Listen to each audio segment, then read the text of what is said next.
Bueno, siendo ya las 25, vamos a comenzar con la actividad. Bueno, buenas noches a todos. Bienvenido al cuarto encuentro de debate por expertos de Academia FAC y la Federación Argentina de Cardiología. El tema de hoy, valvulopatías complejas, integrando clínica, imágenes y decisiones. Tenemos el gusto de contar con el doctor Miguel Tibaldi, expresidente de la Federación Argentina de Cardiología en la gestión 2014, jefe del Servicio de Cardiología del Sanatorio de Allende de Córdoba, sede de Cerro, fellow del ACC y fellow de CICIAC. A su vez, la presentación del caso clínico, el doctor Luis Bartalot. Doctor Bertalotti es presidente del Comité de Cardiólogos Jóvenes de la Federación Argentina de Cardiología y es coordinador del Departamento de Valvulopatías del Sanatorio Modelo de Córdoba. Y como panelista, experto invitado, el doctor Daniel Blanchino. Daniel es cirujano cardiovascular del Sanatorio Allende también de Córdoba y es presidente del Comité de Valvulopatías de la Federación Argentina de Cardiología. La idea de esta estructura es un espacio de pensamiento con casos complejos y a través de los comentarios y la charla aprender un poco todos de qué nos lleva esta patología y cómo aplicarlo en nuestra práctica diaria. Vamos a empezar con el caso clínico que va a presentar Luis. Después de eso, si algunos panelistas quieren hacer algún comentario, está el espacio abierto y luego el doctor Tibaldi nos da una disertación de la patología y de qué debemos hacer con esta valvulopatía tan compleja o estas valvulopatías complejas. ¿M? Bueno, Luis, cuando quieras, también comentarles que está abierto el chat para hacer comentarios, preguntas. Bienvenido todos y comenzamos con la actividad del día de hoy. Bueno, ahí están viendo mi pantalla, ¿verdad? ¿Están viendo ahí mi pantalla? Sí, se ve Sí, Luis, bien. ponelo en texto.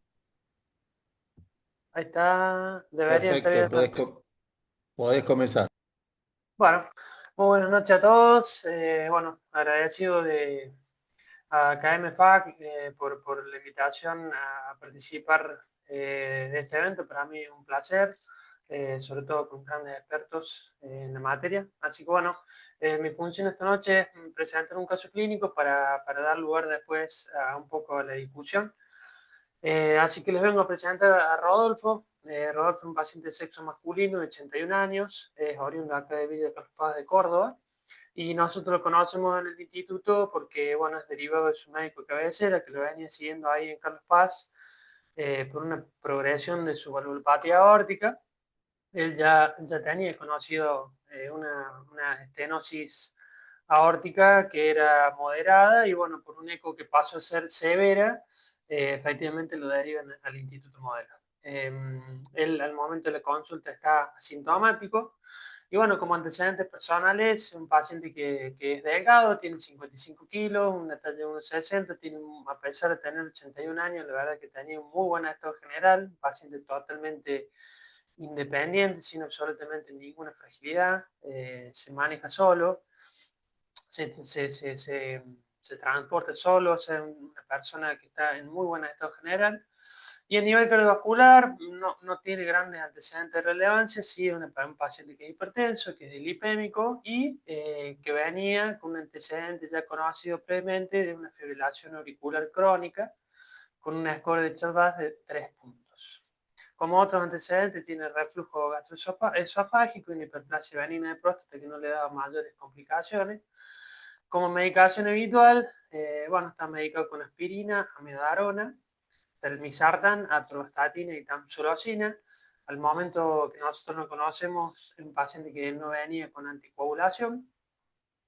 Y bueno, el examen físico, los signos vitales estaban conservados, los ruidos cardíacos eran normofonéticos y sí tenía un soplo claro holosistólico en ambos focos mitroaórticos, 4/6. No tenía edema, sí tenía algo de infiltración yugular con colapso inspiratorio. A nivel pulmonar no impresionaba estar congestivo y a nivel abdominal tenía un abdomen indoloro y sin visceromegalias. Este es el electro del paciente. Bueno, como pueden observar, está fibrilado. La fibrilación tiene una respuesta ventricular aceptable. Sí vemos acá algunos extrasístoles ventriculares. Eh, bueno, tiene un QRS fino, no tiene trastorno de conducción intraventricular y aparentemente acá en este electro no se le ven tampoco trastorno de la repolarización a nivel ventricular. Esta es la placa de tórax que tiene el paciente, recuerden que tiene 81 años, bueno, se le informa como cardiomegalia con algo de redistribución de flujo y atelectasia, un paciente que no tenía antecedentes de tabaquismo. Y bueno, en la primera consulta decidimos bueno, iniciar apixaban en 2,5 miligramos cada 12 horas. Creemos que tenía un buen perfil, que tenía un bajo riesgo hemorrágico el paciente y bueno, al estar fibrilado y con el score de Charvas nos pareció pertinente comenzar con una anticoagulación y obviamente se solicitan estudios cardiovasculares, un laboratorio y un ProNP para empezar a conocerlo un poco más. Bueno, acá les muestro algunas imágenes del primer estudio obviamente que hacemos, que es un ecocardiograma transtorácico. Esto se realizó ahí en el instituto. Bueno, acá tenemos un eje perterno largo. Eh, ya después les voy a mostrar el informe, pero bueno, inicialmente vemos una aurícula izquierda que está lo grande de tamaño, el ventrículo izquierdo no parece estar aumentado de tamaño, con buena contractilidad. Sí vemos acá en la zona de la válvula aórtica una válvula engrosada, con poco movimiento. Y acá en el eje corto, tanto a nivel ventricular y presión, como les decía, tener un buen ventrículo. Y acá en el eje corto a nivel de grandes vasos, bueno, vemos una válvula con un movimiento bastante disminuido, una apertura bastante disminuida. Acá les muestro una apical de 4 cámaras y asociado también, como les digo, ya les voy a mostrar un poco el informe, pero bueno, también se ven jet en el Doppler de insuficiencia tricupida e insuficiencia mitral. Y acá, bueno, está la medida de la velocidad a nivel del tracto de salida del ventrículo izquierdo con una velocidad casi de 4,5 a 6 metros por segundo. En el informe tenemos un paciente con unos diámetros del ventrículo izquierdo conservados, con una fracción de eyección del 65%. Recordemos también que tenía insuficiencia mitral asociada, un paciente con hipertrofia. La aorta se encontraba dentro de diámetros normales. A nivel de la válvula aórtica se informó en el ecocardiograma transtorácico una estenosis aórtica severa degenerativa con una válvula aórtica severamente calcificada con una velocidad máxima de 3,1. Recordemos también que estaba fibrilado el paciente con un gradiente medio de 31, un área de 0,7 y un índice de volumen sistólico del tracto de salida de 25 mililitros por metro cuadrado. Esta es una medida que debería estar por arriba de 35 para ser normal. Por ende, tenemos una estenosis aórtica que entraría dentro del grupo de bajo flujo bajo gradiente con fracción de eyección normal o también conocida como paradójica. Asociado a eso tenemos una prolapso de una válvula mitral con insuficiencia severa, excéntrica, con una válvula mitral, bueno, con una válvula anterior redundante que prolapsaba alcanzando los 5 milímetros del plano valvular. Tenía un jet excéntrico y bueno, las medidas, tenía una vena contráctil de 7 milímetros, el radio del PISA era de 1 centímetro, un orificio regurgitante de 0,3 y un volumen regurgitante de 54 con una aurícula severamente dilatada con un volumen de 60 mililitros. Asociado a eso también, como veíamos en las imágenes, bueno, tenía un ventrículo derecho de dimensiones aumentadas, pero con función conservada. Tenía, se le calculó una presión estimada de la arteria pulmonar de casi 60 milímetros de mercurio y tenía una insuficiencia tricúspide severa por prolapso y por dilatación del anillo con una aurícula derecha dilatada.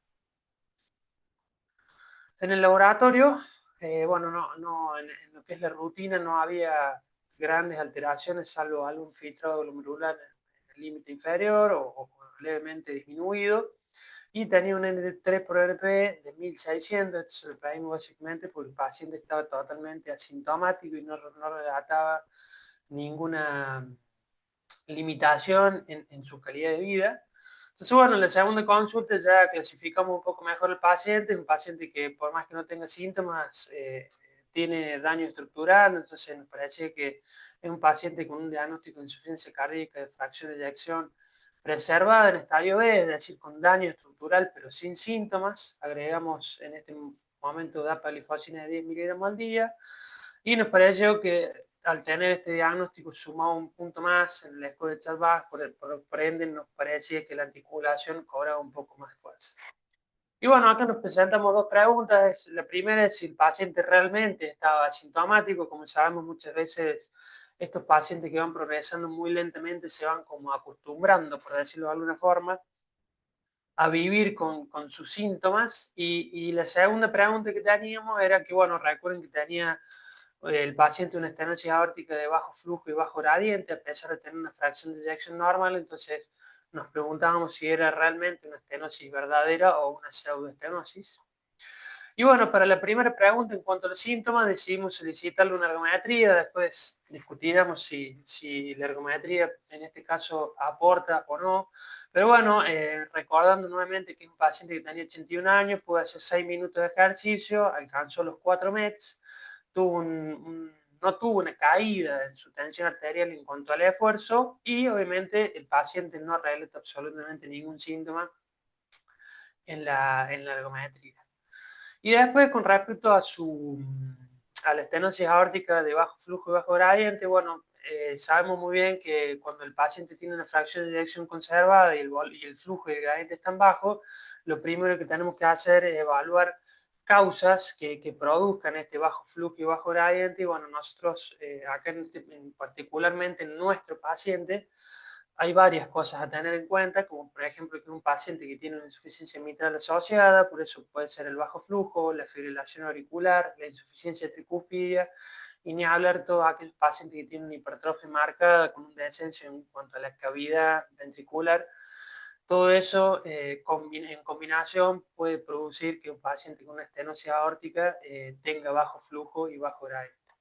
Independientemente de eso, para continuar con el algoritmo, lo ideal es para efectivamente confirmar si este paciente tiene una estenosis verdadera o una alta probabilidad de una estenosis verdadera, se recomienda hacer un score de calcio valvular en donde, bueno, esta que ven acá, este video es la imagen real del estudio del paciente, y se calcula un score de calcio valvular de 2.919, en donde si superamos el valor de 2.000 en se considera efectivamente que la estenosis es severa. Así que bueno, en la tercera consulta, y ya para ir terminando, eh, empezamos ya a perfilar un poco este paciente para al menos discutirlo en nuestro HER team. Entonces creímos que era importante estratificar un poquito mejor su valvulopatía mitral tricúspide y evaluar ya un cateterismo con iconografía y cateterismo derecho. No ahondo mucho en estos datos para no hacer largo la presentación del caso, pero bueno, en cuanto le hicimos un ecocardiograma transesofágico y efectivamente vemos que la insuficiencia mitral tiene algún componente mixto, por decirlo de una forma, en cuanto a que tiene alteraciones en su anatomía, es decir, que podríamos decir que es una insuficiencia mitral verdaderamente primaria, pero también creemos que tiene algún componente de insuficiencia funcional, porque bueno, está dilatado el anillo, la aurícula izquierda está dilatada, está fibrilado, etc.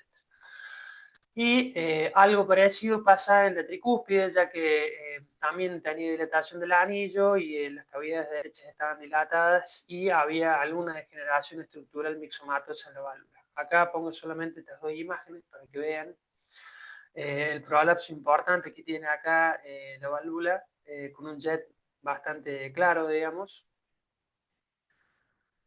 También algún grado de engrosamiento, por decirlo de una forma, pero bueno, les quiero mostrar esto. Y bueno, acá le hicimos, que esto también nos llama un poco la atención, porque les vuelvo a recordar que el paciente está totalmente, según él, asintomático. Y bueno, en el cateterismo derecho nos encontramos una presión de Weight de 24 milímetros de mercurio con una presión media de la arteria pulmonar de 37, ¿no? Son valores que por ahí no esperábamos, más allá de su valvulopatía combinada bastante florida, el paciente la verdad que se sentía muy bien y no esperábamos encontrar estos valores. Este es el ventriculograma la ventriculografía del paciente, y a nivel de las arterias coronarias había algunas lesiones moderadas, sobre todo esta que está acá en la descendente anterior, el techo proximal, que se le catalogó como el 40%, por lo cual bueno, se decidió tratamiento médico. Así que bueno, calculamos los scores. En el cálculo de los scores tuvimos algunas limitaciones porque, bueno, primero, que no sabíamos, digamos, todavía, cuando uno calcula los scores, no sabe bien qué tipo de procedimiento le va a ofrecer el paciente, pero bueno, lo tomamos como una valvulopatía aórtica combinada con mitral, a pesar de que no, uno muchas veces no puede poner varias opciones.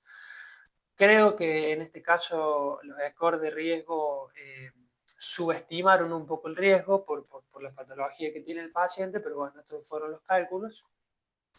Y para resumir y finalizar, tenemos un paciente que es octogenario, que está totalmente asintomático, con una estenosis aórtica severa, de bajo flujo, bajo gradiente, con fracción de eyección observada, pero con score de calcio elevado, en donde la probabilidad de que realmente sea una estenosis aórtica severa real es alta, con una insuficiencia mitral moderada a severa, con una insuficiencia tricúspide moderada a severa, con hipertensión pulmonar, con fibrilación auricular crónica y en un paciente que está anticoagulado. Y creo yo, podemos agregar acá un paciente que a pesar de estar asintomático tiene una insuficiencia cardíaca crónica en estadio B.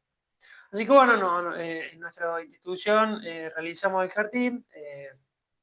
Para terminar, también se la hago corta, se decidió en este punto, teniendo en cuenta todo lo que se charló, trata intervenir al paciente a pesar de que esté asintomático, sobre todo por la repercusión hemodinámica que ya estamos viendo, por el daño estructural a nivel de las otras cámaras del corazón, por el ProNP elevado, por la hipertensión pulmonar, paciente que está fibrilado. Y bueno, se decidió intervenir la válvula aórtica, en este caso por la edad del paciente se decidió el TAVI, y con respecto a la valvulopatía mitral y tricúpide decidimos bueno, colocar el TAVI y evaluar la evolución de la valvulopatía mitral y tricúpide si tenía algún grado de mejoría en el seguimiento en el tiempo. Así que bueno, estas ya son las últimas dos diapositivas, se coloca una prótesis balón expandible, en el procedimiento no hubo absolutamente ninguna complicación. Acá en el control posterior no se ve ningún flujo de mismatch, de leak periprotésico, ni de insuficiencia aórtica. Y lo que sí, en el postoperatorio, el paciente hizo un episodio de fibrilación auricular de muy baja respuesta, así que decidimos colocarle el marcapaso al segundo día de internado. Esta es ya la última diapositiva, esta es una charla de WhatsApp que a la semana de haberse colocado el TAVI, entonces yo le mando a Rodolfo cómo anda, cómo te sentís, y bueno, me pone que ya estaba por sacar turno conmigo, pero fíjense esto. Gracias, doctor, ando re bien, con ganas de hacer cosas, dice, así que se ve que la recuperación estaba siendo buena. Bueno, no mucho más que eso y muchas gracias. Gracias Luis, excelente la presentación, interesante caso, muy lindo, complejo, ¿no? Eh, no sé, Daniel, ¿querés hacer algún comentario, pregunta, Sí, sugerencia? un comentario y una pregunta le voy a hacer. El comentario es sobre todo el riesgo quirúrgico que bien lo mencionó, eh, difícilmente sea ese, ¿no? El 2%. Uno sabe un paciente más de 80 años, doble valvular, triple valvular, tal vez, eh, el riesgo es alto, ¿no? De hecho, yo me pregunto si no hubiese sido candidato para TAVI por alguna razón, realmente si nos embarcamos a operar ese paciente que todavía está sintomático, pero me parece perfecto el tratamiento que se optó. Felicitaciones por el resultado. Y la pregunta es, que le quería hacer a Luis, si le hicieron un nuevo control, cómo ahora está la válvula mitral, cómo está esa IM luego de sacarle la poscarga. Sí, le hicimos un control, pero tenemos el eco nuevo, que no lo puse para no hacer más largo el caso, pero el eco nuevo que tenemos es recién a los 30 días de colocado el Ok. TAVI. La realidad es que no hay mucho cambio en cuanto a la insuficiencia mitral y tricúpida, y yo creo que nos parece pertinente que deberíamos esperar por lo menos unos 3, 4 meses más, o hasta 6, como para realmente hacer un nuevo eco y ver ahí si realmente hubo alguna mejoría de eso, ¿no? Mm. El eco que le hicimos a los 30 días fue más que todo para ver la prótesis, y bueno, con alguna falsa esperanza de que íbamos a ver alguna mejoría también, pero yo creo que es algo medio precoz, así que no, la mitral y el tricúspide estaban igual. Y la prótesis, obviamente, bueno, gracias a Dios, está muy bien, funcionando bien. Doctor Tibaldi, ¿quiere hacer algún comentario, No, pregunta? bueno, Aprovechando este felicitaciones espacio. por la presentación, Luis. El caso es muy interesante, tan interesante como complejo.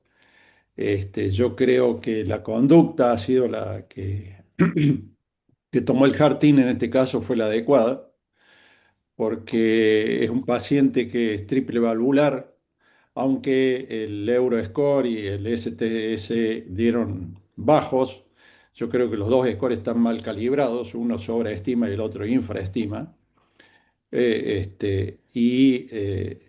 Son scores hechos para cirugías puras, entonces a mí me parece que si este paciente, 81 años, como dijo Blangino, son 81 años, por más que tenga un índice de fragilidad que no sea muy alto.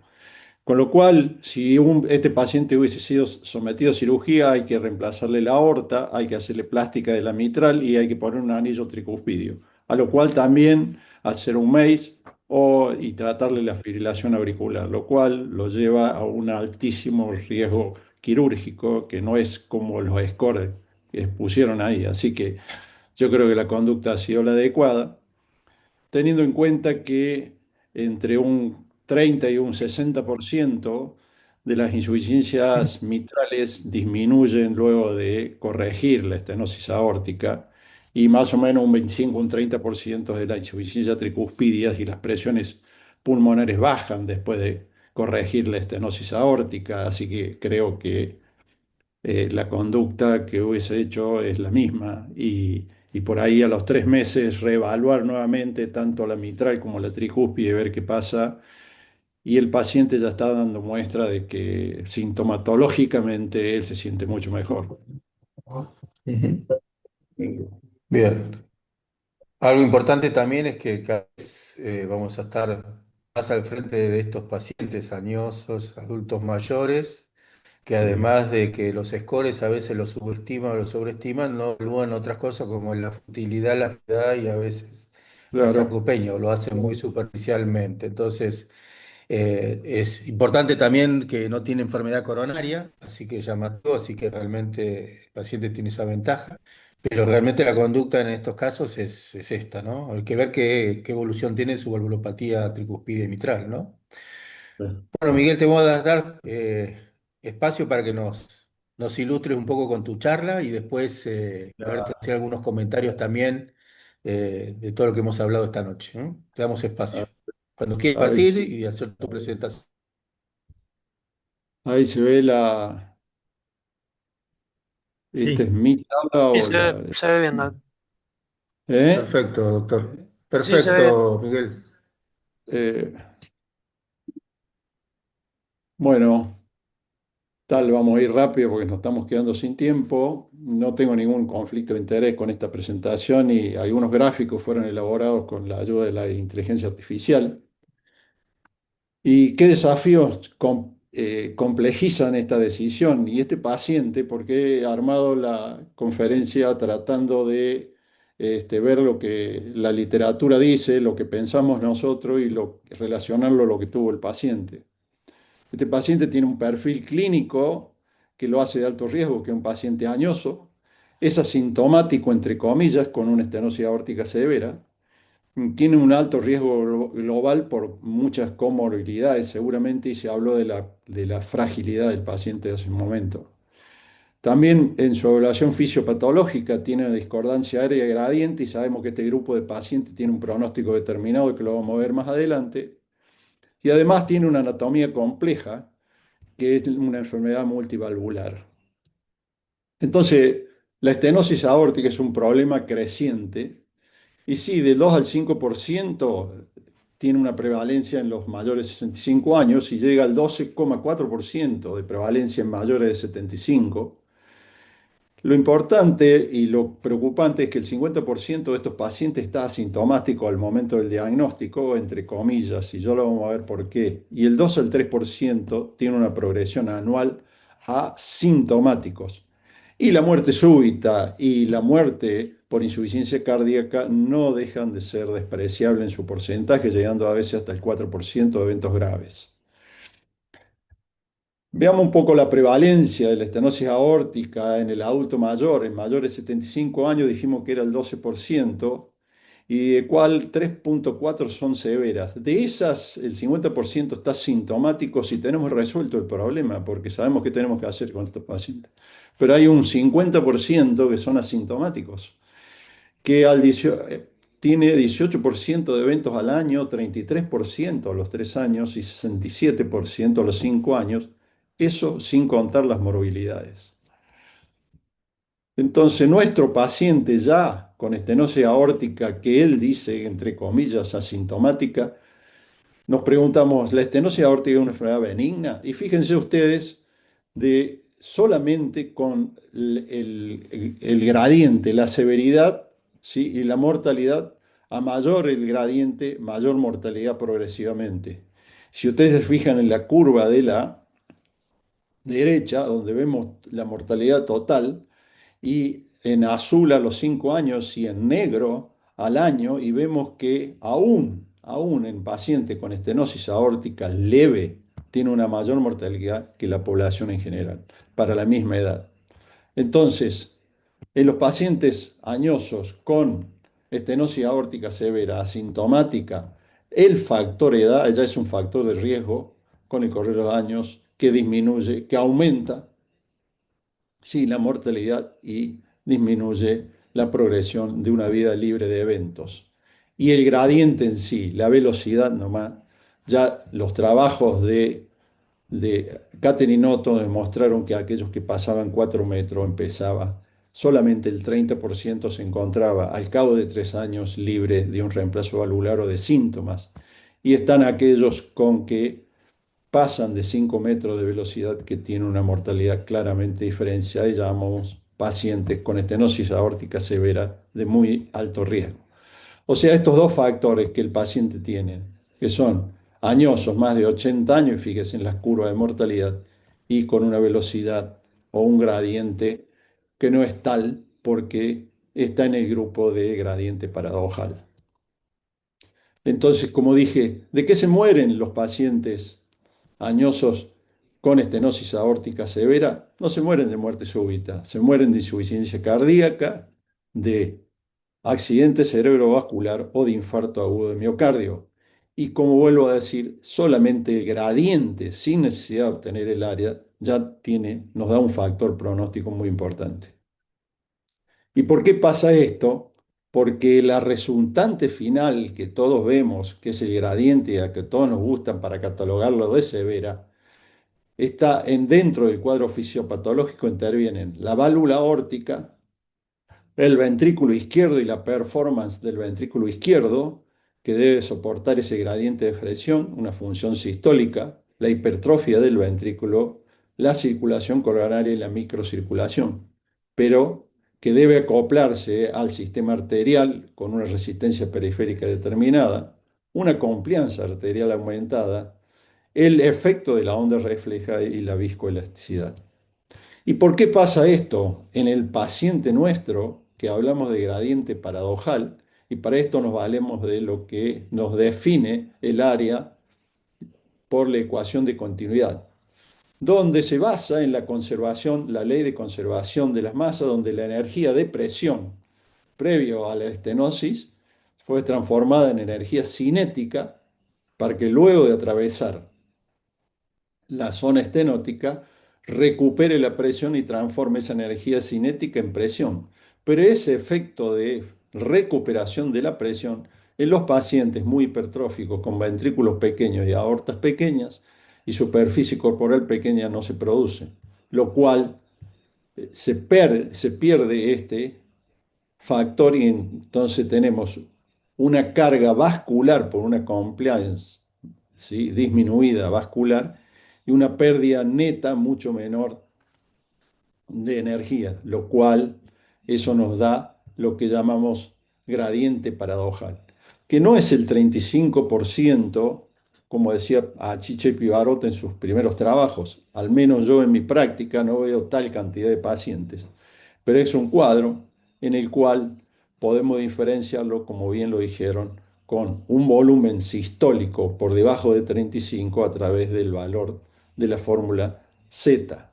Entonces, el Doppler, en definitiva, nos mide la caída de la presión máxima, pero el índice de pérdida de energía se aproxima a la pérdida neta y la pérdida neta es mucho menor por este fenómeno de la no recuperación de la presión. Entonces, por eso nos da un gradiente bajo. Mucho cuidado con esto porque, voy a volver un poquito atrás, cada vez que apliquemos cualquier fórmula de índice de pérdida de energía o de la ecuación de continuidad, vamos a estar basando en la medida del tracto de salida. Y si ustedes se fijan en esta imagen de 3D, estamos viendo desde el ventrículo el tracto de salida, ¿sí? Lo que se ve al fondo es la válvula aórtica y para nada es un círculo perfecto. Entonces, estamos calculando una medida, ¿sí?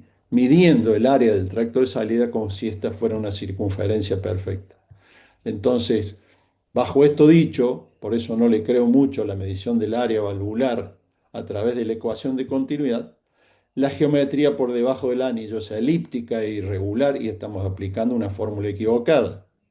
La medición a ese nivel generalmente infraestima el área y el eco transtorácico generalmente mide diámetros menores, que lo hace la tomografía. Y el tracto de salida es más reproducible cuando se mide inmediatamente por debajo del anillo. Teniendo en cuenta esto, ya hace mucho tiempo, ¿sí? Arturo Evangelista nos advirtió de que realmente si la estenosis aórtica grave, bajo gradiente y fracción de eyección normal es una entidad fisiopatológica en sí o es una disparidad metodológica. Y con todo, al final nos recomienda que cuando nos encontramos bajo estos hallazgos, bajo gradiente, con buena fracción de eyección, revisemos una y otra vez nuestros datos, pensando en que hemos equivocado las mediciones y no que el cuadro corresponde a este. De igual manera, todos los determinantes hemodinámicos, índice de pérdida de energía, índice de la impedancia aórtica, el Z-value, ¿no? La resistencia valvular, la impedancia ventricular arterial y el volumen sistólico, todos, absolutamente todos, tienen en su fórmula el diámetro del tracto de salida del ventrículo izquierdo con todos los errores que acabo de antes mencionar. Entonces, para eso, como muy bien hicieron en este caso, hay que ir y las guías nos mandan a la tomografía computada, el score cálcico, y ya Clavel hace muchos años diferenció lo que pasaba con las mujeres y los hombres de acuerdo a una cifra de unidades Agatston en el score cálcico. Y sin ninguna duda, este paciente casi con 3000 de score cálcico no, tiene cero posibilidad de que esto no sea una estenosis aórtica severa. Y sí, ahí estaría avalando los datos que han demostrado como una estenosis aórtica con gradiente paradojal. ¿Por qué esto es importante diferenciarlo? El bajo flujo, bajo gradiente, estenosis severa y fracción de eyección normal. Claramente porque la evolución de los pacientes con flujo normal versus los pacientes con flujo paradojal es la que están viendo en este cuadro. La sobrevida es mucho menor en aquellos que tienen estenosis aórtica severa con flujo, con gradiente paradojal. Y la sobrevida, si a estos pacientes los sometemos a los dos a cirugía, ¿sí? A largo plazo, la evolución es peor en aquellos que tienen eh, normal flujo que flujo paradojal, lo cual nos está diciendo que estos pacientes hay que resolverle el problema, aunque tengan bajo gradiente. Y si los combinamos a tratamiento médico, le va mucho peor a los pacientes con flujo paradojal que los que tienen flujo normal. ¿Y esto por qué pasa? Porque desde el momento que se instala la barrera aórtica, comienza la apoptosis celular y que va, ¿sí? Con un crecimiento, primero un aumento del volumen extracelular, con fibrosis intersticial todavía reversible a la fibrosis final con reemplazo del tejido muscular por tejido fibroso, ¿sí? Disminución de la vasculatura y fibrosis irreversible. Y el 50% de los pacientes sintomáticos tienen fibrosis de reemplazo en la resonancia. Y el estudio Partner 2, donde comparó cirugía y TAVI, vio que en esa fibrosis, ¿sí?, irreversible, el 50% de los pacientes no cambiaba, en un 30% de los pacientes mejoraba y probablemente en una instancia anterior como de forma reversible, y en un 20% los pacientes empeoraban su función ventricular. Y acá vemos la curva de sobrevida entre los pacientes que tienen un miocardio normal, aquellos que tienen solo expansión extracelular o fibrosis reversible, contra aquellos que tienen fibrosis de reemplazo. Y haciendo una visión no puramente válvulocéntrica, generó hace muchos años, nos expuso dividir a estos pacientes en estadios distintos según la lesión extravalvular. Y lo clasificó en 4 estadios en los cuales el estadio 0 era sin lesión, el estadio 1 con lesión ya con daño del ventrículo izquierdo, estadio 2 con agregado al daño del ventrículo izquierdo, dilatación de la aurícula izquierda y daño o insuficiencia mitral. El estadio 3 cuando había compromiso en las cavidades derecha y insuficiencia tricúspide, y el estadio 4 donde ya existía además disfunción ventricular derecha e hipertensión pulmonar. Pero lo importante de esto era que en esto, en estadio 2, el 61% de los pacientes del grupo analizado por Generó estaban asintomáticos. Y acá vemos cuál es la del total de muerte, ¿sí? Un 14% de estos pacientes al año con estadio 2 y repito, asintomático, mientras que de muerte cardiovascular llegaba al 9,2%. ¿Sí? Entonces, podemos identificar predictores de mala evolución en nuestros pacientes asintomáticos que se beneficiarían con una intervención precoz. Y le hicieron una prueba de esfuerzo a nuestro paciente y ya DAS hace muchos años, en el 2005, publicó esto, que aquellos que durante una prueba de esfuerzo no desarrollaban síntomas le iban mucho mejor que aquellos que eran limitados por síntomas.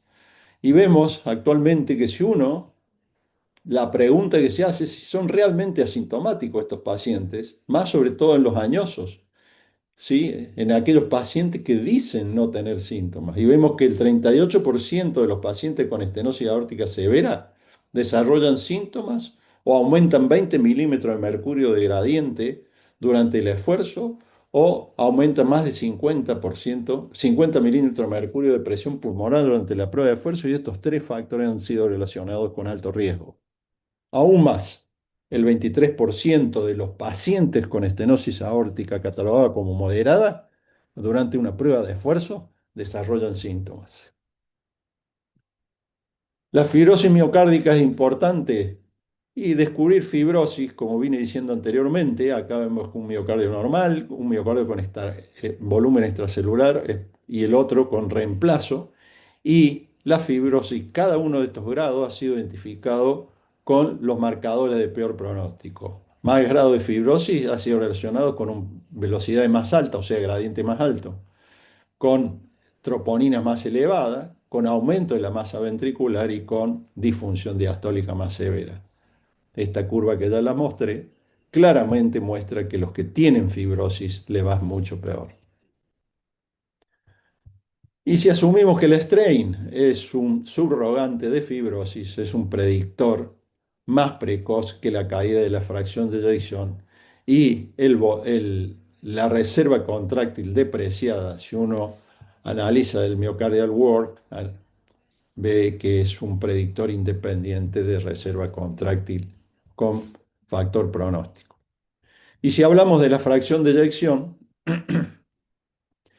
si vemos este trabajo que muestra que dividió los grupos entre aquellos que tenían estenosis aórtica severa con una fracción de mayor de 70, entre 60 y 70, entre 50 y 60 y aquellos que tenían menos de 50. Porque hoy las guías aún nos mandan en pacientes asintomáticos a operar cuando la fracción de eyección cae por debajo de 50. Y ustedes fíjense cómo les va la sobrevida según la fracción de eyección y síntomas, y vemos que pacientes asintomáticos con una fracción de eyección de más de 60 les va mucho mejor en aquellos que son también asintomáticos, pero la fracción de eyección es menos de 60. Claramente se separan las curvas. Entonces, la evolución, según la caída de la fracción de eyección, como vemos aquí a los 3 años, es hasta casi un 60%. Entonces, ¿debemos seguir hablando de fracción de eyección de menos de 50 o de menos de 60? Esto está cambiando, las nuevas guías están analizando esto y creo, al igual que la insuficiencia mitral, el límite de corte de la fracción de eyección por este deterioro subclínico que sufre, el ventrículo izquierdo va a ser a futuro en 60%. Este mismo trabajo, los pacientes con una fracción de eyección entre 50 y 59 mostraron un Hazard ratio de mortalidad de 1,59 versus una fracción de eyección de 60. Entonces, ¿cuáles son los nuevos gatilladores? ¿No? Los biológicos, el dosaje de ProBNP, un mejor predictor de síntomas que parámetros hemodinámicos solo. Y esto es así, uno cuando ve que empiezan a subir el ProBNP, aparecen inmediatamente los síntomas. El strain longitudinal, ¿sí? Está alterado antes de la caída de la fracción de eyección, entonces esta fracción de eyección preservada es bastante engañosa y debemos actuar con marcadores que sean predictores más precoces que la fracción de eyección de sí, y la fibrosis miocárdica, el realce tardío con gadolinio es un predictor independiente de mortalidad post-reemplazo o post-TAVI, ¿no? Entonces, volviendo a aquellas indicaciones, lo que nos dicen las guías, donde no existe daño cardíaco o solamente hay leve hipertrofia o leve reemplazo por fibrosis, nos mandan a considerar que consideremos un reemplazo, ¿sí?, precoz y de rutina cuando existen estas caídas de fracción de eyección y el daño extravalvular que nos había marcado Llenero. Pero fíjense en esta curva cómo es, cómo el beneficio que se obtiene con el reemplazo o con el TAVI empieza a caer a medida que empieza a aparecer el daño extravalvular. Entonces, ¿cuándo sería el momento ideal? Aquí está marcado con este triángulo rojo. Antes de que los beneficios de una intervención precoz en pacientes aún asintomáticos empiece a caer. Y acá está la evidencia de por qué tenemos que tomar estas conductas. Estos son los trabajos que no nos vamos a poder revisar, ¿sí?, de una intervención precoz en estenosis aórtica severa sintomática, aún trabajos en estenosis aórtica moderada e intervención precoz. Pero estos son los que pusieron la evidencia que respaldan el cambio, el Recorbe, Avatar, Envol y Early TARO, ¿no? Ellos demostraron un verdadero cambio en los pacientes intervenidos precozmente. Y acá está el trabajo de los coreanos que muestran que la incidencia de la mortalidad acumulativa en aquellos que se operaron precozmente o se intervinieron precozmente versus aquellos de la expectativa armada o el cuidado o la actitud conservadora, tanto para la muerte de causa cardiovascular o el total de muerte. Bramwell en 1990 escribió un editorial que el tratamiento quirúrgico es la causa más común de muerte súbita en pacientes asintomáticos con estenosis aórtica. El mismo Bramwell, para febrero del 25, en otra editorial junto a Pelica, pone que a la luz de estos trabajos que acabo de mostrar, soportan la reconsideración en la práctica de una intervención precoz en los pacientes asintomáticos. Entonces, el paradigma de que la estenosis aórtica asintomática no es benigna es que tiene una mortalidad del 30 al 50% al cabo de 4 a 5 años sin intervención. El 50% desarrolla síntomas al año y que el 70% requieren reemplazo a los 2 años. Entonces, ¿dónde está la evolución estratégica para el 26? Es que pasar de la estrategia reactiva, disparada por los síntomas, o sea, la intervención basada en la percepción del paciente, en una vigilancia clínica convencional a pasar a una estrategia preventiva disparada por el daño estructural, donde la intervención proactiva basada en biomarcadores y remodelado miocárdico, donde debamos proteger la estructura antes de la falla cardíaca. Entonces, conceptualmente, el nuevo algoritmo propuesto sería en pacientes de bajo riesgo, fracción de eyección normal y sin ningún marcador de daño, seguimiento estrecho. Paciente con riesgo intermedio y hay un marcador subclínico o una progresión rápida. Recordemos que los pacientes con intensa calcificación es impredecible la evolución y progresan rápidamente. Bueno, someter la discusión al JARTIM y la tendencia creciente es a intervención precoz. Y en pacientes de alto riesgo, aún asintomáticos, ¿sí? Donde existe daño estructural y marcadores biológicos o el test de esfuerzo positivo, la intervenir es cada vez muestra más fuerte de evidencias. O sea, un mensaje clave sería que la estenosis aórtica asintomática, primero, no es benigna. Segundo, el objetivo es intervenir antes del daño irreversible. Estamos pasando de una estrategia reactiva a una estrategia preventiva en la estenosis aórtica severa asintomática. El futuro no será esperar síntomas, sino identificar el momento óptimo antes del daño irreversible. Probablemente las perspectivas futuras entre el deep learning, la inteligencia artificial, la anatomía funcional personalizada para cada paciente y la fusión multinodal de las herramientas complementarias nos permitan tratar a estos pacientes más precozmente y efectivamente. Como conclusión, la conducta a seguir con los pacientes con estenosis aórtica severa asintomática es un tema cada vez menos controvertido. En la actualidad contamos con herramientas que nos permiten seleccionar pacientes que se beneficiarían sin duda de una intervención precoz. Y existe una razonable tendencia basada por lo antes mencionado a un reemplazo precoz antes del desarrollo de síntomas y o daño estructural. Dos cositas más si hay tiempo sobre la insuficiencia mitral, que no es lo mismo. La insuficiencia mitral la podemos clasificar en primaria y secundaria o mixtas. Yo creo que nuestro paciente acá tenía una condición mixta, ya que tenía una degeneración fibroelástica de la válvula mitral y una fibrilación auricular con severa dilatación de la aurícula izquierda, que no es lo mismo una insuficiencia mitral primaria a una secundaria. En la primaria el problema es la válvula, la secundaria el problema es el ventrículo, y que la insuficiencia mitral, los síntomas ya, Enrique Sarano en el 95 nos marcó que a medida que progresan los síntomas el pronóstico se ensombrece y la mortalidad aumenta, y que la insuficiencia mitral genera disfunción ventricular, comienza el remodelado ventricular, aparecen los síntomas y disminuye la sobrevida.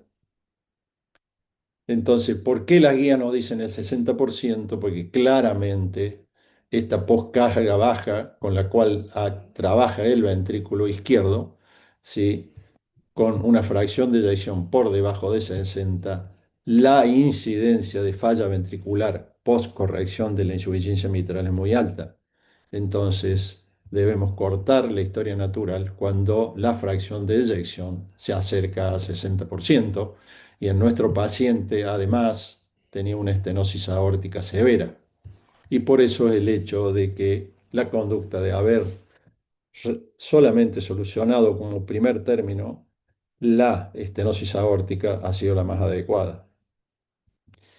También debemos cambiar el concepto que la anatomía de la válvula tiene implicancias pronósticas en los pacientes, y en la degeneración fibroelástica no es lo mismo tener tan solo un prolapso de P2 a tener un prolapso de P2 pero con rotura de cuerda, como vemos aquí, o rotura de múltiples cuerdas, o tener un verdadero Barlow, cual la conducta va a ser absolutamente distinta.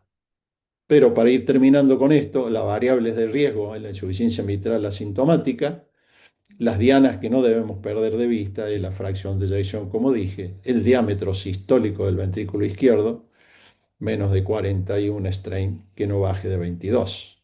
Bueno, esto es lo que nos marcan las guías y que todos los tenemos más o menos en claro. ¿Sí? Bueno, aquí está lo que he venido diciendo hasta ahora, que nos marcan las guías en la insuficiencia mitral y que no ha cambiado desde hace ya mucho tiempo. Entonces, los objetivos, cuáles son las evidencias actuales y recomendaciones sobre el momento más oportuno de la corrección de la insuficiencia mitral. Y una indicación correcta de la insuficiencia mitral grave depende de la sincronización de dos claves, yo creo. Una, del momento adecuado a la derivación a cirugía o al procedimiento que tengamos planteado y un grupo quirúrgico exitoso. ¿Y esto por qué? Porque los condicionantes en las decisiones de la insuficiencia mitral son múltiples, porque tienen múltiples etiologías y mecanismos, que tiene una naturaleza dinámica, y esto es lo que ha pasado en nuestro paciente, yo creo que va a mejorar su insuficiencia mitral, que tiene progresión insidiosa y que hay diferentes opciones terapéuticas.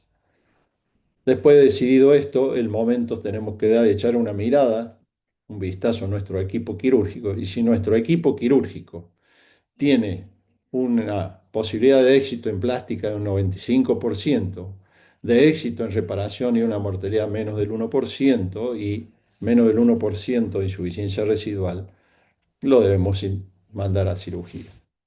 Sin olvidarnos de esto, que tenemos que tener mejores resultados de los que dice aquí. Una mortalidad quirúrgica menos del 1%, un éxito de plástica encima del 95% y que las complicaciones del periodo perioperatorio no son pocas y que cada vez que metemos una prótesis esta tiene deterioro, que esta altera el remodelado ventricular, ¿sí? Que tenemos que saber la durabilidad, sobre todo en las reparaciones, y que podemos encontrarnos con disfunción ventricular izquierda, sobre todo en la recuperación postoperatoria en pacientes sin limitaciones funcionales previas, porque dijimos que eran asintomáticos. Bueno, para terminar, porque ya estamos, no sé, Luis, cómo andamos de tiempo. Hola, ¿se escucha? Sí, No sé cómo podés andamos de continuar tiempo. tranquilo, ¿eh? Podés Bueno. continuar con la charla. Y en este paciente también que tenía insuficiencia tricúspide, ¿por qué importa la tricúspide? Y fijamos, si nos fijamos en la epidemiología y las tendencias, primero que es subdiagnóstico, es más frecuente obviamente en la población añosa, donde existe una alta prevalencia de insuficiencia tricúspide secundaria, ya sea atrial o ventricular, que tiene impacto en el pronóstico, hay mayor mortalidad y hospitalizaciones por insuficiencia cardíaca, independientemente de la fracción de eyección y la presión pulmonar, y porque clínicamente se comporta con un síndrome clínico, ¿sí?, muy florido, más que las otras valvulopatías. Y sabemos que la incidencia de insuficiencia tricúspide aumenta con la edad. Entonces, vemos que la insuficiencia tricúspide moderada severa tiene una prevalencia del 10 al 23% en los pacientes con insuficiencia cardíaca, pero llega a más del 50% en aquellos con insuficiencia avanzada. Es más común en pacientes con fracción de eyección preservada, 52%, que en la reducida. Y en cuanto más severa, peor es la sobrevida de los pacientes con insuficiencia cardíaca y hay mayor congestión residual al alta y mayor índice de rehospitalización. Entonces, ¿por qué cambiamos la manera de pensar o de definir la insuficiencia tricúspide? Y la primera razón radica en la anatomía, que es una anatomía muy compleja. Segundo, es porque los mecanismos son distintos, ya sea atrial o ventricular, ¿no? Y la insuficiencia tricúspide es muy compleja, la primaria de solucionar. La segunda razón es que radica en su etiología, que son, solo primarias son el 5 al 10%, pero secundaria el 80%, y que en la actualidad les dividimos en auricular o ventricular. Y una cosa que quisiera llamar la atención, que es la que vemos cada vez más frecuente, aquella asociada a dispositivos implantables, concretamente a los cables de dispositivos de marcapasos, que son mucho más del 10 al 15%. Y el mecanismo de la insuficiencia tricúspide atrial es la dilatación del anillo, claramente, mientras que la ventricular es la disfunción ventricular derecha, que lleva a dilatación progresiva del anillo y a aumento progresivo de la insuficiencia tricúspide. Cada una de ellas tiene un fenotipo de atrial o ventricular, ¿sí? En cuanto a la morfología de la válvula, que es normal en la atrial y puede estar alterada en la ventricular. En cuanto al tamaño de la cavidad ventricular, sí que los parámetros de función ventricular derecha están alterados en la ventricular y no en la atrial. La función sistólica también está conservada en la atrial, mientras que está alterada en la ventricular.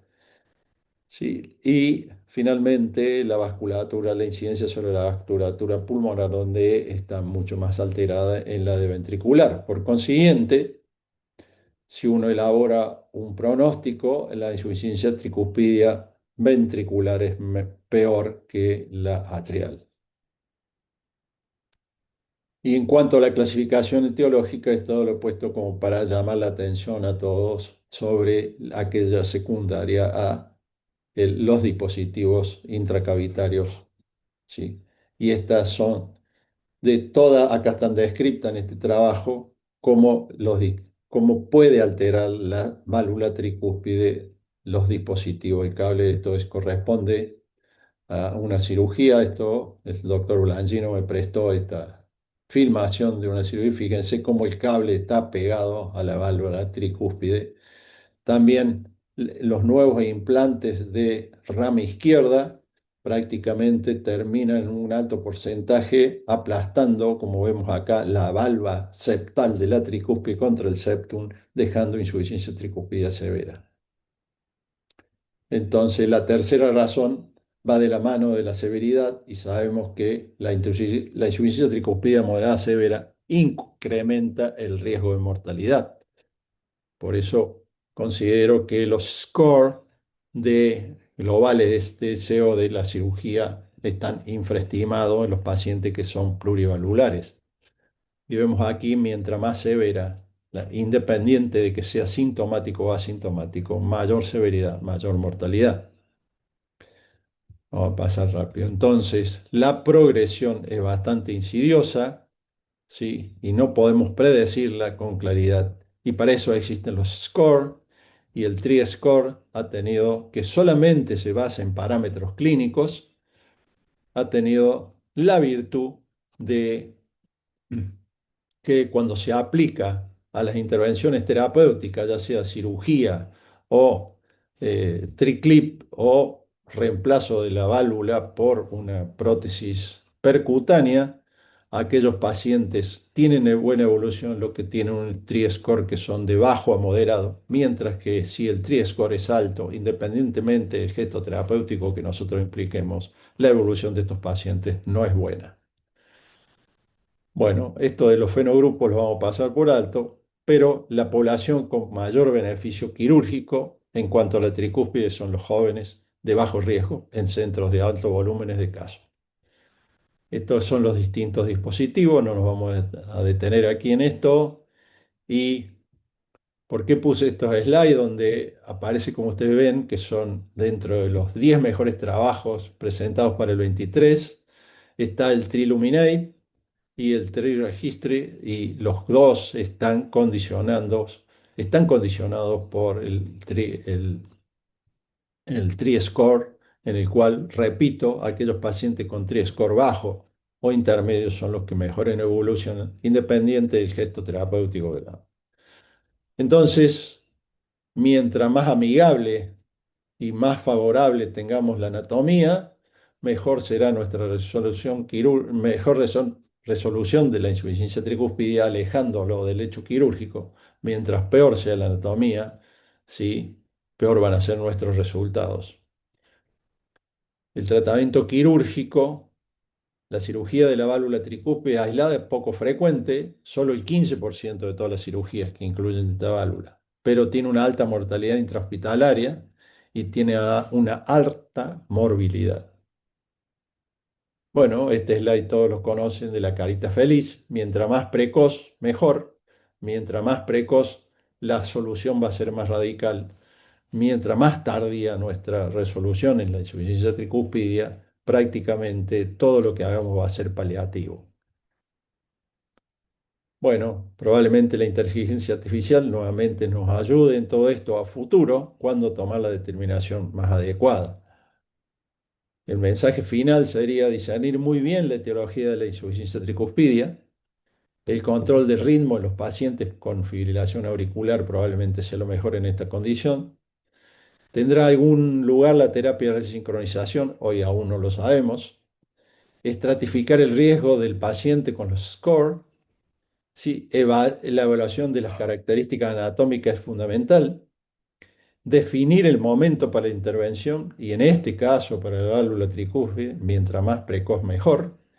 Y probablemente los algoritmos guiados por la inteligencia artificial nos ayuden a decidir sobre estos complejos pacientes. Bueno, muchas gracias. Excelente, Miguel. No solo nos has hablado de lo que es la válvula aórtica, sino la mitral y la tricúspide y dando algunos conceptos que es a dónde vamos, ¿no? Operar pacientes asintomáticos precozmente, actuar sobre la mitral después que resolvemos la aorta y no olvidarnos la tricúspide, que algunos años pensábamos que era una válvula de poca importancia y cada vez sabemos que es más importante de lo que creemos. Bueno, Miguel, bueno, Daniel, Luis, ¿quieren hacer un comentario, preguntas, aportar algo más a lo que ya creo que ya Miguel nos ha No hay mucho más para aportar, mostrado? ¿no? No hay mucho más, ¿no? Es verdad, No, no, ya felicitaciones por la creo que presentación, Miguel, ¿no? No, no, gracias a ustedes por la invitación. Ya saben que este, este es un tema que nos apasiona a todos. Yo creo que con las nuevas tecnologías y todo esto, cada vez vamos a ser más precoces en estos ujú, pacientes. sí es. Eh, no Eh, esperar al me deterioro. gustó, me gustó mucho el concepto de hablar de no solo de la válvula como algo valvucéntrico, sino el concepto cardiocéntrico, ¿no? Enfocarnos en lo que nos dice Generós y no enfocarnos en el ventrículo, en la pared, en el tracto de salida, y no solo la válvula, ¿no? Lo mismo con la mitral. Y lo que sí les preguntaría a ustedes que son los expertos es si evoluciona en forma tórpida y realmente la válvula aórtica, la solución a la válvula aórtica no fue suficiente y no hubo, no mejoró la insuficiencia mitral tricuspidia, ¿cómo intervendría en un paciente de 80 años, frágil, con FA, anticoagulado, que probablemente no tenga la misma condición, un segundo procedimiento, pero si irían con una clip o triclip o irían a una cirugía de reparación de la válvula? Ya, eh, Yo sé que vale, para pero resolver con el primero, martillo, primero yo, pero después lo dejo. Primero yo, después lo dejo al cirujano. dale. Eh, Sí. No, no, yo iría escalonadamente. Repito, a los 3 meses volvería a hacer, lo reevaluaría, si una reevaloración de la válvula mitral. Si ha disminuido el grado de insuficiencia y el paciente evoluciona bien, me quedo ahí. Si el paciente evoluciona tórpidamente, evaluaría si es candidato a un MitraClip, y iría por ese paso, por un MitraClip, no a una cirugía. 81 años y ya tiene. Yo creo que fue una buena decisión poner una válvula balón expandible para esto, para no interferir a una futura evaluación o cirugía o triclip sobre la válvula mitral. Conjuntamente, sí, si yo me embarco en un Mitra Clip, tendría que evaluar también la válvula tricúspide. Sabemos porque, aunque lo mejoremos a la insuficiencia mitral, si dejamos la tricúspide perdiendo mucho, la evolución del paciente va a seguir siendo tórpida. Entonces, habría que reevaluar qué hacer. Ahí, bueno, ya tiene un cable de marcapaso puesto, no es un impedimento para Ujú. un- una actitud terapéutica de tipo percutánea, pero puede llegar a complicar la cosa. Ujú. Este, Tiene un anillo grande, parece una insuficiencia tricúspide mixta, y hoy por hoy tenemos la posibilidad de la Lux Valve, que es para anillos grandes justamente, Ajá. y que tenga un cable no impide la colocación, ¿no? Ahora, No sé. doctor, con lo que usted dijo me abre una pregunta que por ahí genera controversia en algunas discusiones, cuando se hace algún fertilizante y demás. Sobre todo el uso puntualmente la válvula mitral y el mitral clip en estos pacientes que no son candidatos a cirugía y que tienen algún grado de componente, sobre todo primario.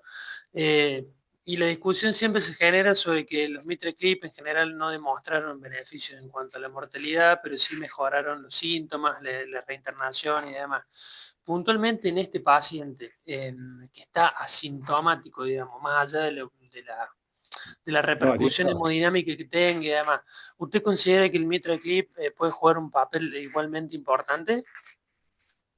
A ver, si el paciente evoluciona bien, yo no haría nada, ¿eh? Me quedo ahí, donde estoy, por más que tenga insuficiencia mitral y el paciente tiene 81 años. Ahora, si lo que planteó Luis es que si tenía una evolución tórpida, no mejoraba, se ponía sintomático, solucionaste el tema aórtico y tenés la válvula mitral por delante y estás adjudicándole a la insuficiencia mitral la clínica que tiene el paciente. Ahí vería si tiene una insuficiencia mitral, si es proporcionada o desproporcionada, y evaluaría. Si estoy en las condiciones de poner un Mitra Clip, es lo que haría.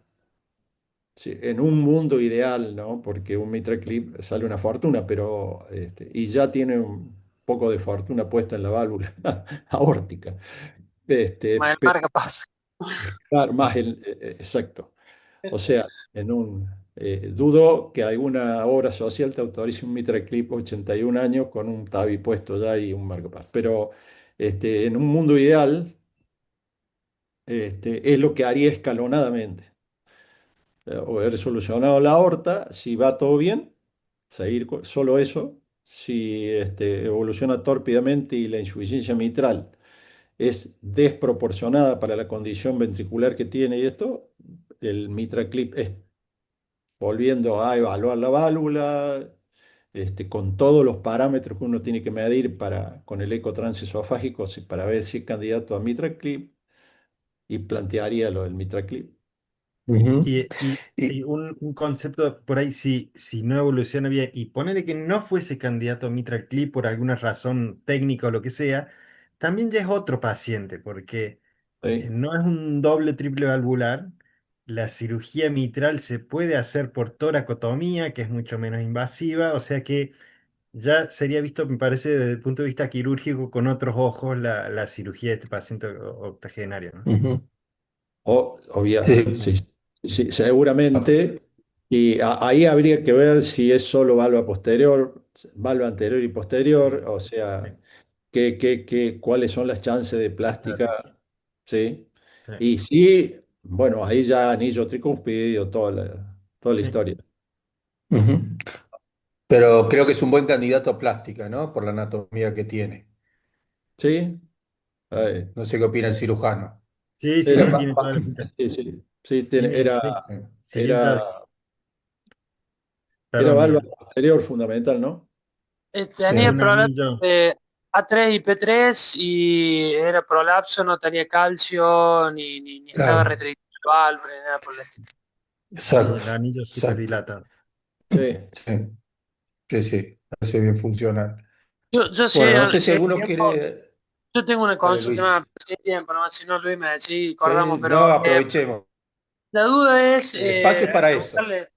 preguntarle a ambos, al que quiere responder, pero más que todo con la estrategia diagnóstica y seguimiento de pacientes, porque me ha tocado ver algunos en el consultorio y la verdad que son un desafío importante de algunos pacientes, sobre todo mujeres, en donde el calcio no predomina tanto, de pacientes que tienen estenosis aórtica severa, asintomática, con este patrón y con todas las limitaciones que tienen las medidas de bajo flujo y bajo gradiente, con fracción de eyección normal, pero de repente me ha tocado ver algunos scores de calcio bajos. Es decir, tenemos un paciente con una estancia ártica severa, bajo flujo, bajo gradiente, fracción de eyección normal, y cuando le vamos a hacer el score de calcio, efectivamente el score de calcio nos va bajo. Sobre todo lo he visto esto mucho en mujeres. Por eso preguntarle un poco, primero si tienen casos frecuentemente o si tienen algún caso puntualmente que recuerden y cuál creen que es la mejor estrategia en estos pacientes que no van ni por un lado ni por el otro. Digamos. A ver, si le haces score cálcico y que el score cálcico te da bajo, yo lo que haría en este caso, porque si tiene un score cálcico alto, ¿cuál es el tema de evaluar el área o la apertura valvular con el trance esofágico? Que justamente ese calcio te genera tal cantidad de ecos que no podés evaluarlo bien. Pero acá, siendo mujer y tiene el score cálcico es bajo, yo le haría un trance esofágico y ahí veo bien. Trataría de ver la apertura de la válvula y medir por planimetría en 3D el área valvular. Y le creo más que a la ecuación de continuidad o al volumen sistólico del tracto de salida, ¿no? De los 35 esto. Porque me cuesta creer, o sea, tenés 34 y estás en bajo flujo, bajo gradiente, y tenés 36 y tenés normoflujo bajo gradiente. Uno pasa a tener una estenosis aórtica severa y el otro pasa a no tener estenosis aórtica significativa. Y tenés, entonces, y el error del diámetro del tracto de salida lo estás llevando al cuadrado, o sea, estás llevando al cuadrado el error. O sea, que a mí, si vos me preguntás, no creo mucho en esto. Creo en el sí, que no son 35% de los pacientes bajo esta condición. Creo que es más frecuente en mujeres con ventrículos chicos, hipertróficos y aorta pequeñas, y en pacientes hipertensos. Y mientras más añoso, más posibilidades, pero no veo tantos. Y si tengo esta condición que tiene un score calcio bajo, ya puedo tener mejor imagen 3D transesofágica y le haría un transesofágico y trataría de resolverlo ahí, de esa manera, ¿no? Buenísimo, otro, gracias. Estás muteado, Luis. Perdón, el Ahí tema está. es a qué le llamas score bajo, porque ya sabemos que las mujeres y más jóvenes tienen un score de calcio más bajo No, y no, eso no bajo, invalida que no puedas bajo, medir por bien. debajo del límite de la mujer, ¿no? O sea, la Claro. mujer es Claro, 1200, sí, tiene una exacto. score de 400, 500, Sí, más sí, o menos. esos son los índices que todavía, y como dijo Miguel, el 3D es lo que te define, ¿no? Porque en general no tienen tanto calcio como para hacer un buen 3D y hacer una reconstrucción. Así que en ese caso. Y otra cosa que les preguntaría, aprovechando unos minutos más, es si en estos pacientes añosos que tienen valvulopatía tan severa y de rápida evolución, no buscan amiloidosis asociada Eh, cardíaca en forma sistemática o solamente en forma selectiva. Porque aprovechando una pregunta que hizo uno de las personas que están en el chat, es dónde realzan los pacientes, dónde tienen fibrosis en la fibrosis valvular, y sabemos que la amiloidosis tiene un patrón subendocárdico difuso, tiende a hacerse mesocárdico cuando aumenta la evolución y la hipertrofia, cuando es estenosis pura, sin amiloidosis suele ser heterogéneo, en general septal, bien basal y medio, no parcheado como y las hipertrofias. Pero en su experiencia, ¿qué opinan de enfermedad que está dentro de las enfermedades poco conocidas y raras, pero cada vez es más de moda y la buscamos más? ¿Qué opinan sí. de buscar sistemáticamente en esta población de dosis antes de la cirugía? Porque también es un marcador pronóstico, ¿no? Si tienen o no habilidades por TTR, ¿no? Sí, debemos confesar todos que la deberíamos buscar, pero no la buscamos siempre. Entonces, 30% de los pacientes con estenosis aórtica severa añosos tienen amiloidosis asociada, o sea que es una alta incidencia. Por eso dije al principio que deberíamos todos buscarla, mas no lo hacemos. ¿Por qué? Sobre todo porque el pronóstico, aunque la indicación de TAVI o cirugía debe hacerse, el pronóstico de estos pacientes es absolutamente distinto y la evolución es absolutamente distinto y lo debemos conocer. Entonces, por ahí saber de antemano que la evolución del paciente no va a ser la misma es muy importante. Pero aunque tener amiloidosis asociada no contraindica el procedimiento que vamos a hacer, ¿eh? Pero Claro. estoy de acuerdo, la pregunta es muy buena y deberíamos buscarlo porque, repito, el Ujú. pronóstico. ¿Eh? Y Daniel, ¿a vos te sirve de mucho saber si tiene amiloidosis asociada cuando vas Sí, paciente sí, sí, a la sí, sala más. quirúrgica? Sí, sin dudas. Nos trae, hemos tenido algún paciente que no teníamos el diagnóstico previo y trae, trae dolor de cabeza, ¿no? A la hora de salir de bomba, el postoperatorio no es el mismo. No es el mismo. Yo Claro, creo que sí, está bueno perfecto. tener esa información. Si bien coincido, de rutina no lo pensamos, no lo tenemos en cuenta, pero deberíamos considerarlo un poco más, ¿no? Bien. Sí, yo Bueno, un puntualmente minuto. opino igual que efectivamente no lo buscamos como deberíamos. Sí creo eh, que en estos pacientes en donde uno constantemente está solicitando estudios de, algunos no rutinarios, muchas veces sumar una cámara gamma o algún otro estudio así de forma rutinaria para la obra social, o la obra social muchas veces levanta un poco bandera y sí creo que deberíamos tratar de afinar un poco más la mira para los pacientes, como dice el doctor, que digamos, che, bueno, este sí le tenemos que pedir o este sí lo tenemos que hacer. ¿Cuáles son? Bueno, ahí ya podemos discutirlo, pero bueno, Sí, efectivamente, creo que como dicen hay- ustedes. sí, por ahí aquellos que tienen una hipertrofia demasiado exagerada para Mm. esto, o que hay algunos otros hallazgos asociados, y bueno, tiene síndrome túnel carpiano, pero hay muchos que tienen síndrome de túnel carpiano y no tienen amiloidosis, o Ujú. el síndrome de canal estrecho, bueno, eh, sí, ahí se vuelvo a Sí, sí. repetir, exagerada, Sí. el grueso, todo, entonces nos hace sospechar, pero debemos reconocer que la estadística dice 30% y estoy seguro que hemos pasado muchos pacientes con amiloidosis asociados. Y, Ujú. Bien. Luis, un minuto para algún comentario. Así ya vamos cerrando y después seguimos con Daniel y combinamos con Miguel. No, no, de mi parte, bueno, un placer haber compartido con ustedes, que generen desde FAC y desde Academia FAC estos espacios para nosotros, desde el Comité del Cardiólogo Joven y yo como cardiólogo joven, tener estos lugares y estas posibilidades es sumamente productivo, así que no, solamente agradecer y la verdad que me llevo muchos conceptos y bueno, muchas gracias por la invitación. Daniel, Bueno, muchas gracias, lo mismo. Muchas gracias, Luis, por la invitación, por el espacio. Y súper interesante el caso. Felicitaciones a Luis por el trabajo que hicieron. Miguel por la charla, ni hablar. Así que nada, eso, solamente agradecido. Miguel, sí, no, gracias a ustedes, esto del cardiólogo joven, nosotros tenemos más pasado que futuro ya, pero